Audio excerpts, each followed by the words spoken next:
Most watercolor beginners can paint a watercolor tree, but can you make it belong in a landscape so that the tree and the landscape, everything looks cohesive, harmonious? The painting tells a story and actually evokes emotions and atmosphere. Welcome to day 6 of the Watercolor Trees and Foliage Challenge, and in today's lesson, I'm going to teach you how to paint a beautiful atmospheric summer scene from start to finish.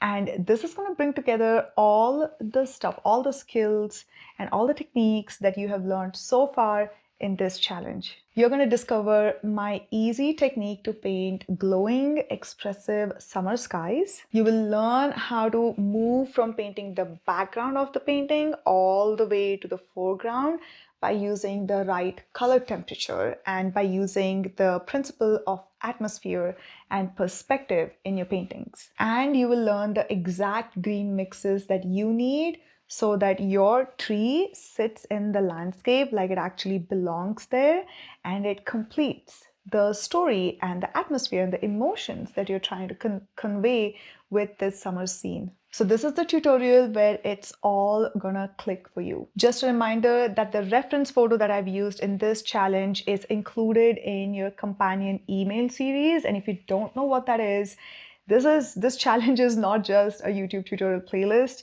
There's like a lot of other elements that is designed to give you a whole creative experience. So there's the companion email series, and that's gonna have the reference picture for today's painting. So go check it out if you haven't already opened today's email.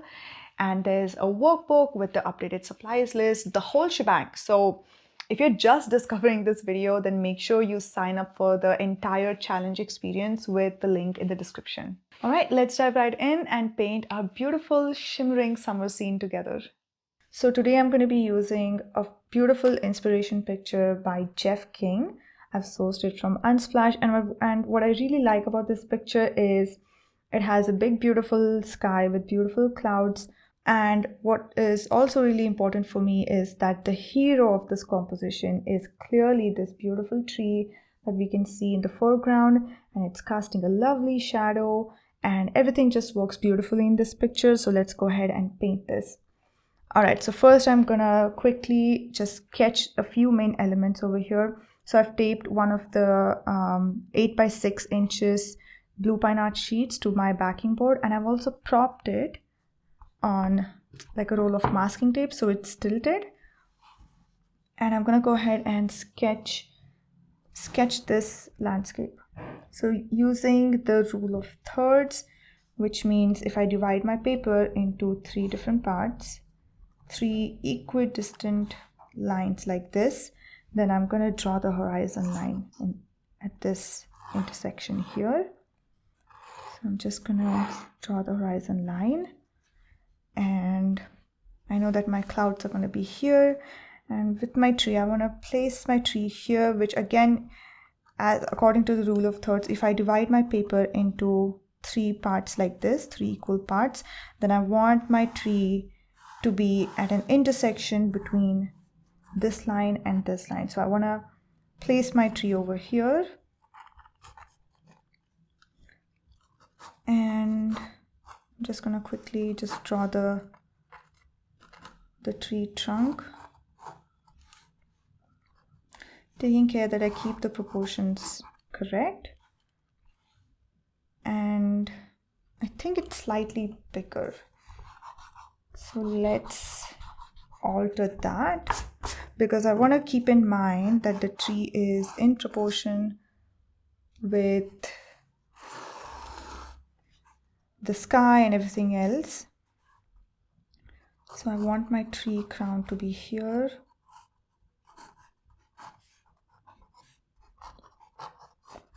Okay, and it doesn't matter if my tree does not look exactly like how this tree looks. All I care about is making my tree look nice and pretty, and just painting the tree that comes from my heart, not forcing myself to paint the tree in the exact same way as I see in the inspiration picture. Okay, and we have a few broken lines over here. Actually, let me paint the cast shadow of let me sketch the cast shadow of this tree here. So just a rough shape. Okay, and then just a few lines to break up the foreground. Add a few inches to the sketch here.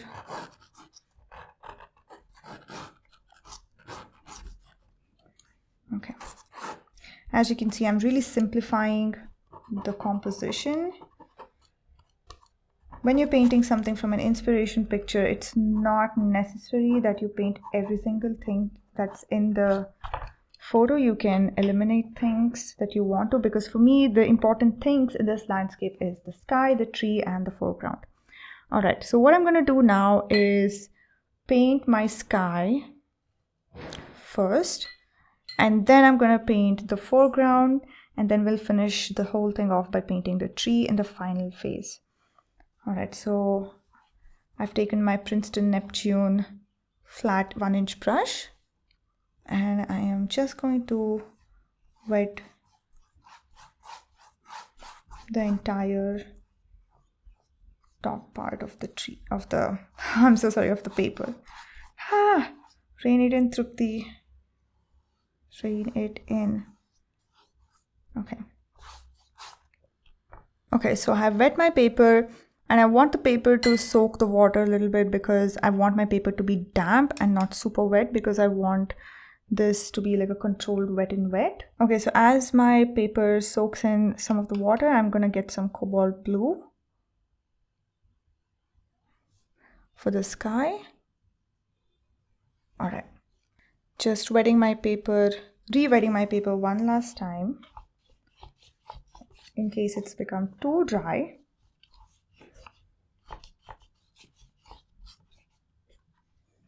And if you want to see the sheen on the paper, this is how damp my paper is. And I'm just going to start painting the clouds using the wet and wet negative painting technique.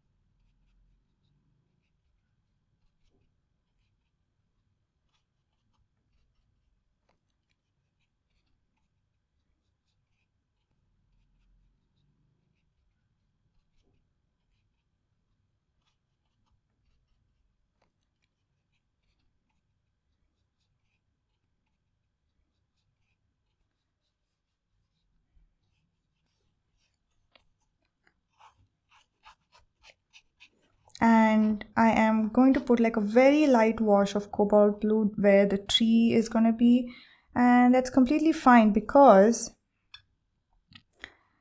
my tree is made of greens, and so it has an element of blue in it already, because remember, green is made of blue and yellow. So I can safely paint my greens over this blue, and it's not going to be a problem. So I can go ahead and make the top part of my sky a bit darker. Okay, so I've made my sky a bit darker on top, because remember how skies get lighter and lighter as they go near the horizon. So keeping that in mind as well. And what you can do is, since cobalt blue is a non-staining blue, you can lift some of this color off of your paper with your brush. Just gently lift some of the color off.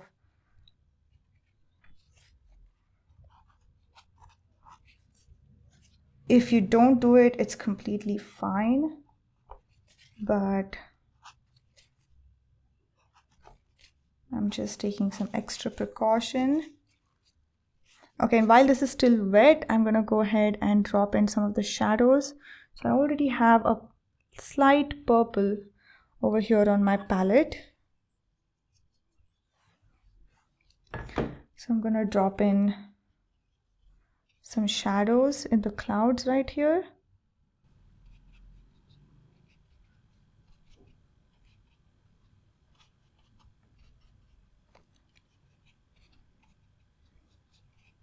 Okay.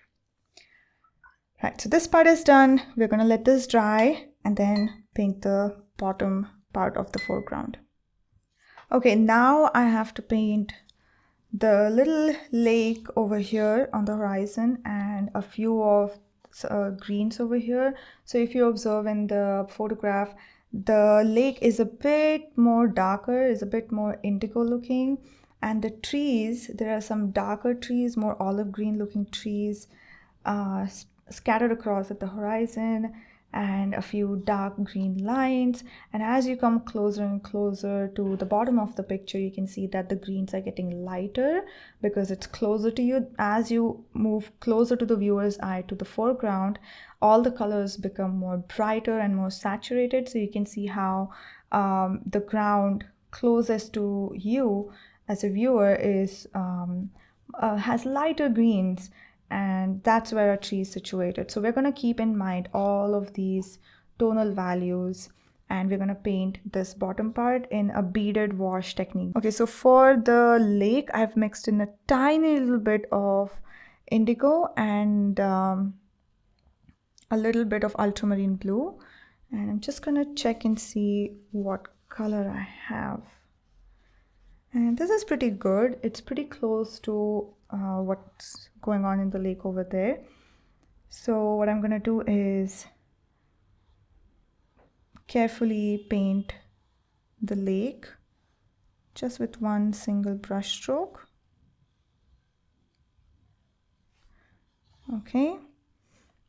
And just keep that bead alive. And then I'm going to bring in some of this mid-tone green, this olive green, and I'm going to mix a little bit of the chrome oxide green. I'm sorry, I know I said that I'm probably not going to use it, but I do love the dullness of this chrome oxide green, so I kind of use it in my washes. Also going to use it over here for the far away trees and grassland over here.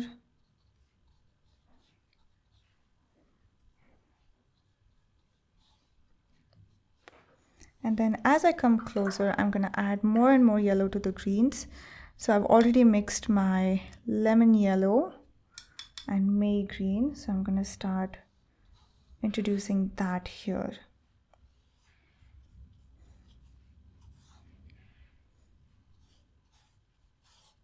Very saturated, juicy mix of colors.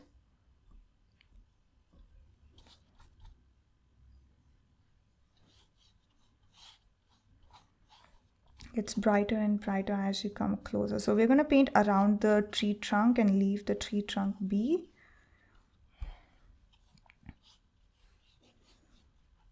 All right. So it really was as easy as that. And now what we're going to do is we're going to dry this off as well, and then we're going to paint the details and the tree and all of the other elements.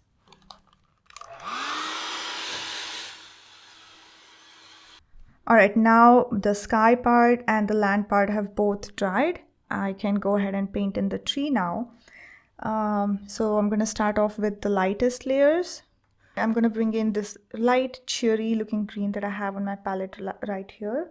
And let me just check how it looks. Yeah, it looks perfect. So let's bring in some of this green, maybe add a little bit of lemon yellow to this mixture. Oops, the sun just blasted in through my studio window. Oh gosh, I hope it's not changing the colors too much.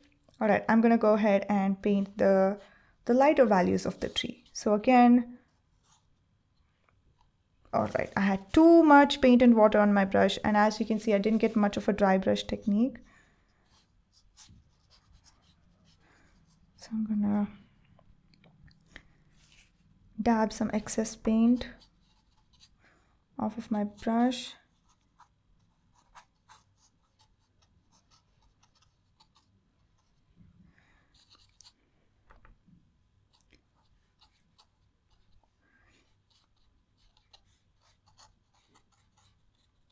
Okay, so you see what I'm doing? Just got a lovely foliage for my tree here. And now quickly gonna go in with my olive green from White Nights, which is my midtones. I'm gonna drop in my midtones. So I can see that the sunlight is more or less falling from the upper left side here because the cast shadow is here. So I'm gonna keep in mind to include my midtones here and just leave the highlights on this part. Okay, now while this paint is still wet, I'm gonna go and bring in my darker green. And I'm gonna drop in the dark green here at the base of these chunks of foliage. And I can make my brush dance a little bit here.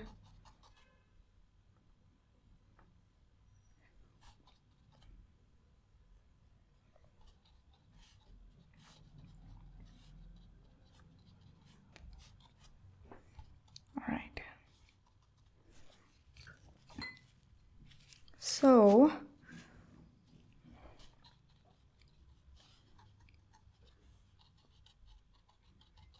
what I can do is just dance my brush just a little bit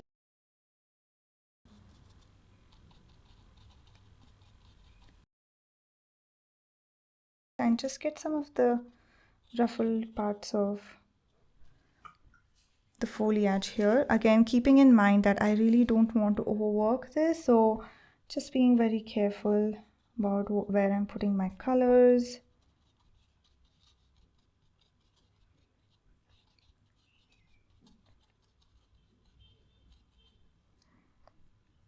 Okay.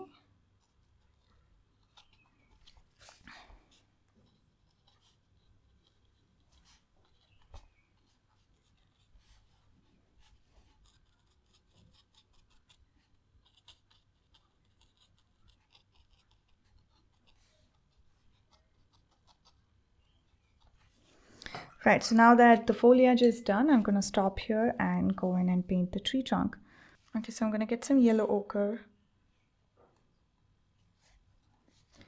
and go ahead and start painting the tree trunk. Oh gosh, this looks, it's such a pretty color.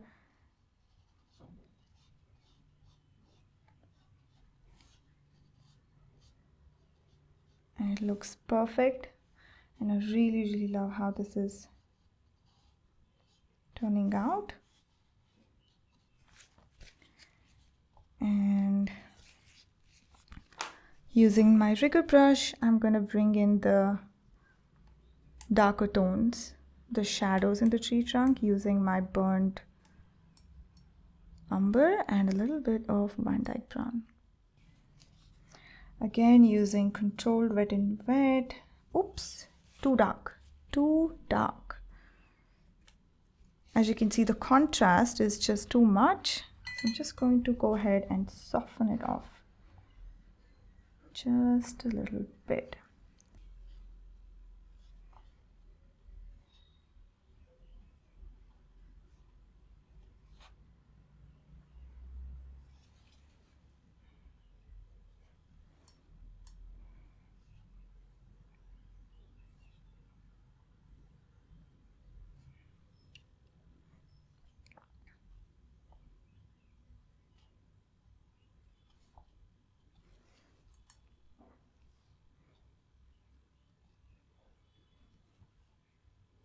Okay, now we can go ahead and fill in the tree branches at the top over here.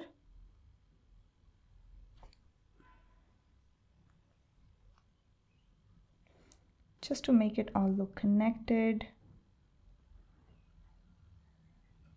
Again, make sure you don't overdo it with the branches.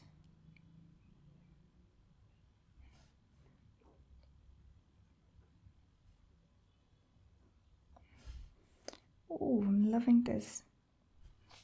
I love this tree so much. Oh gosh, I'm so happy about how this has turned out, you guys. So happy. So I think it's also really important when you're painting something, you're so close to the paper. It's so important to step back and just look at the beauty that you have created, because my gosh, I am thrilled, over the moon at how this has turned out. Okay, so now we go ahead and paint the cast shadow of this tree. And if you take a close look at the photograph and just blur your eyes a little bit, so whenever you do something, blurring your eyes and just looking at it, instead of looking at the tree, you need to look at the forest, so to say. So blur your eyes and take a look at the shadow. It's not a purple color, it's not a blue color, it is in fact a darker green color. So I am going to bring in sap green, which is a cooler, darker green, and I'm gonna mix just a little bit of indigo in this, just to give it a little bit of coolness.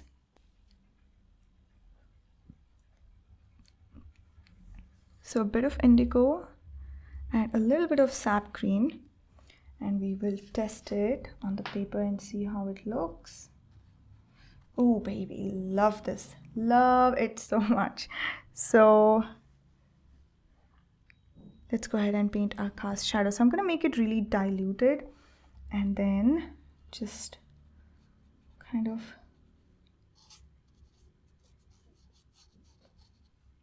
do some dry brushing here and there, and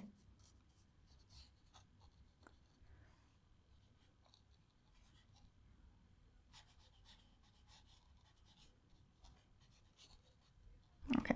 So another thing that I want to keep in mind is that the tree trunk, the shadow of the tree trunk is just a little bit darker over here. So while this is wet and wet, I'm going to drop a bit of a darker color here. And I think it'll just really make this whole thing look good and connected. And I just love how this has turned out, because if you see, a little bit of the bright yellow of the grass is peeking through some of the gaps that we have left here, and this just makes the tree shadow look so realistic. And now the only thing left is to add a few details on the horizon and a few details in the foreground.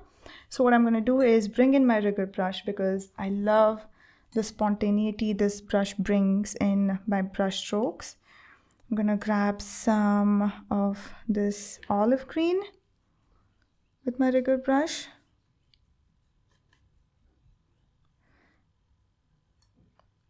Just a bit of darker greens, and because I'm going to paint the farther trees here, I'm going to introduce just a little bit of blue in these greens. Because remember, the farther something is, the cooler it is. So I'm just gonna quickly paint some of these details in the back.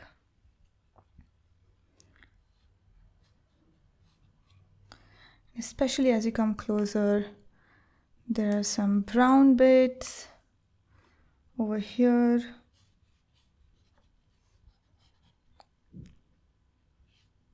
Near the water's edge.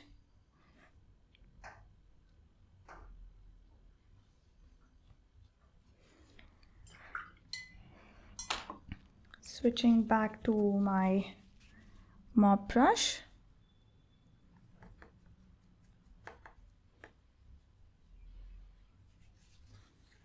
Okay.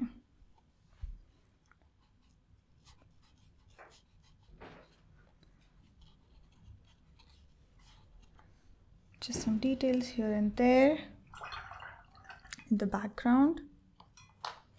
Remember that you don't really need to put in a lot of details. Just a little bit. Then again I switch back to my rigger brush and then just draw a thin line here. Just kind of separating the foreground from the background.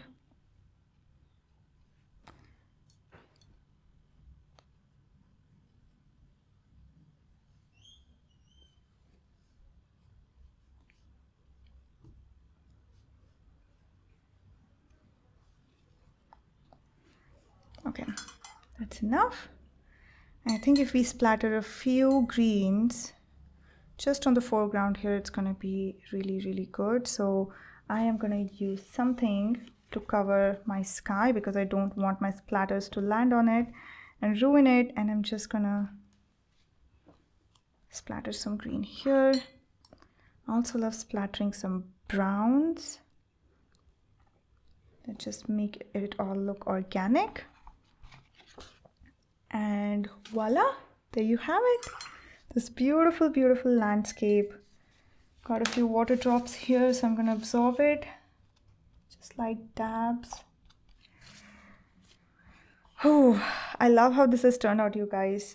And the time has come to take off the masking tape and to sign my beautiful painting. But actually, before I take off the masking tape, I want to sign my painting. So let me go grab a smaller brush. Okay, so I'm going to grab a bit of the Van Dyke brown. Just like a dark brown color.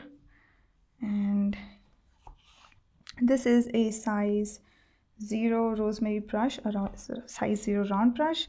Just gonna gracefully sign my name right here.